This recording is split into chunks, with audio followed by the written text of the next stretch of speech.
ప్రస్తుతం మన తెలుగు రాష్ట్రాల్లో వైరల్గా ఉన్న టాపిక్ డేటా సెంటర్స్. వైజాగ్కి డేటా సెంటర్ వచ్చినప్పట్నించి ప్రజల మైండ్లో ఎన్నో ప్రశ్నలున్నాయి. మీ ప్రశ్నలకు సమాధానాలు మన ఛానల్లో తెలుసుకుందాం. 1. అసలు డేటా సెంటర్స్ అంటే ఏమిటి? డేటా సెంటర్స్ అనేవి భారీ మొత్తంలో సమాచారాన్ని అంటే డేటాను భద్రపరచడానికి, ప్రాసెస్ చేయడానికి మరియు పంపిణీ చేయడానికి ఉపయోగపడే కేంద్రాలు. 2. డేటా సెంటర్స్ వల్ల ప్రజలకి ఏముపయోగం?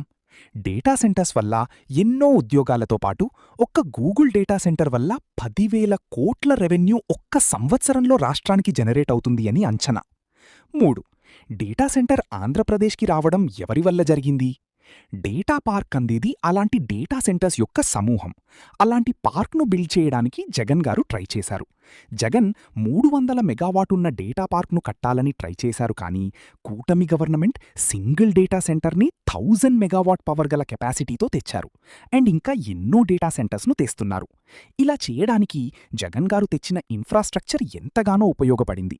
దానితో పాటు లోకేష్ గారి స్కిల్స్ ద్వారా ఎంతో కాంపిటీషన్లో ఉన్న డేటా సెంటర్స్ను వైజాగ్కి తీసుకురాగలిగారు.